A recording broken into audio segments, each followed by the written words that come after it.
So a big topic of today is obviously about Jake Moody and the missed kicks and all of that stuff, and obviously the scuffle that happened on the sideline afterward. And so we're getting a lot of takes and a lot of opinions on it. And obviously when you hear Richard Sherman talk about it, I think that's a name that you kind of perk up a little bit. And we know he's been a part of the 49ers organization. He knows Deebo. He knows the, star players on this team. He was a part of this core group. So he understands the culture of the San Francisco 49ers.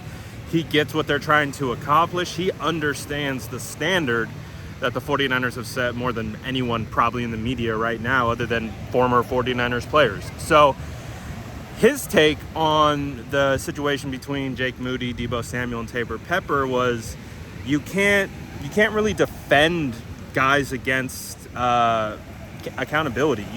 His direct quote is, "You don't get to defend him from accountability."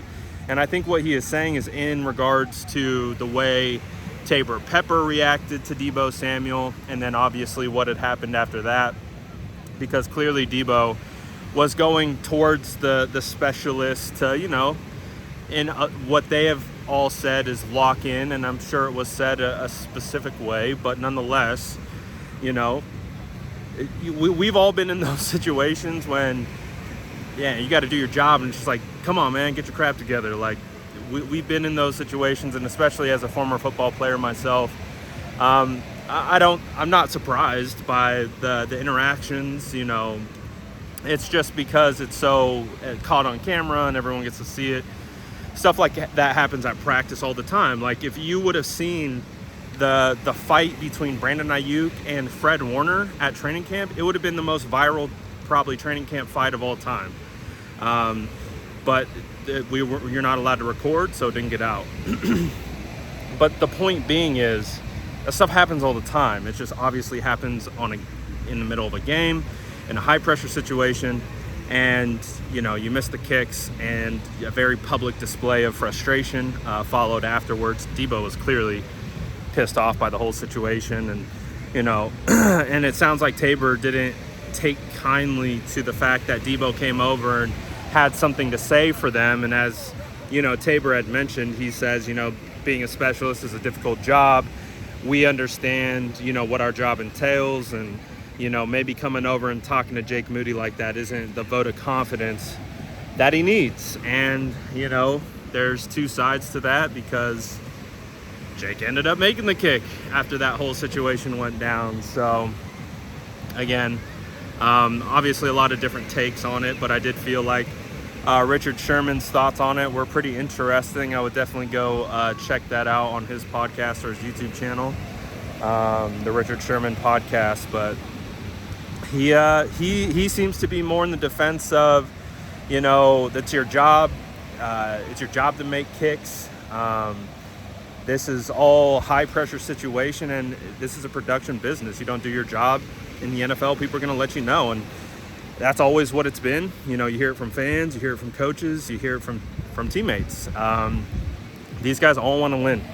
Their careers and their livelihoods are on the line, so that's going to happen.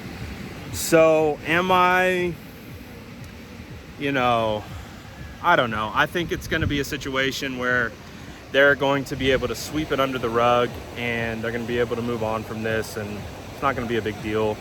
They're going to be able to talk it out. These guys are professionals, and like I said, stuff like this happens in football across all levels, not just the NFL, college, high school. When you get a bunch of grown men hitting each other all the time, it's really easy to keep that mentality when anything happens. So I get why there's a lot of conversation about it. I get why people are talking about it, but hey, Richard Sherman seems to believe that, Deebo has the right to go over there and hold him accountable, which I don't necessarily disagree with either. It is what it is, man. It's football. Your leader, captain comes over, has something to say for you, good, bad, indifferent. It's all about how you respond, right? So, and to Moody's credit, he responded. He made the kick. With Taybor, it is what it is. I understand his perspective of trying to defend his guy.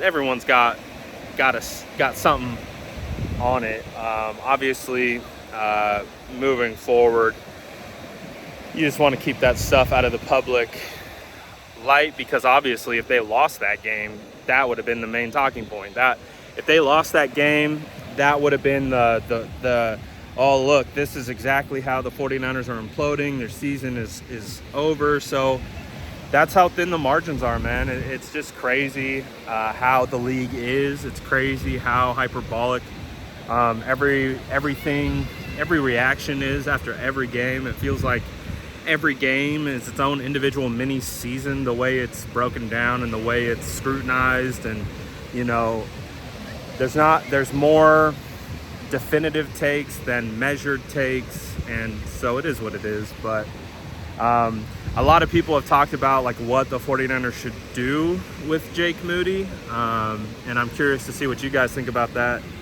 in the comments. But my read on it is that he saved his job with that last kick. I know the 49ers invested a third-round draft pick, and you never want to cut a third-round draft pick, especially at kicker. So that's not something they want to do. It really isn't. I know fans are going to be quick to say, you know, just bring back Carlson, bring back Matthew Wright, bring back one of those guys. But you invested a third-round draft pick into him, and that means you're invested. You're invested in him having success. So I think that kick could have saved his job. I don't think they had a quick, you know, trigger finger to release him to begin with. But, you know, you miss 4 kicks, one of them being a potential game winner, and you just had 2 kickers come in off the streets, go 8 for 8. You know, it's not a great look. But again, to Moody's credit, when the pressure all on him, I was in that stadium, man. You could feel the just anxiety of the place, because there's so many 49er fans. And it was a palpable moment. And so he hit the field goal. It wasn't the cleanest field goal, but he made it. That's all that matters. Just got to go between the uprights, and that's what he did.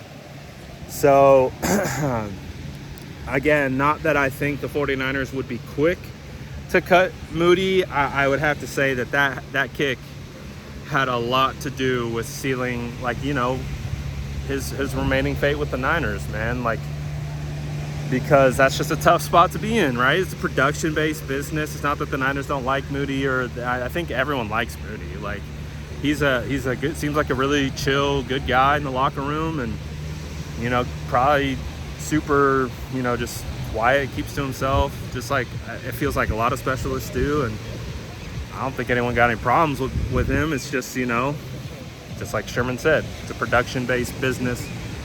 So you got to perform when the lights are on, when the pressure's the highest. And that's why you get paid the big bucks. That's why it's a multi-billion-dollar industry. So I'm glad he made it, but I am curious to know, like, what you guys think of this whole situation, what you think should happen. Do the 49ers keep moving forward with Nick Moody? Is he on a short leash? I want to hear from you. Let me know in the comments below. And as always, make sure to like and subscribe for more updates.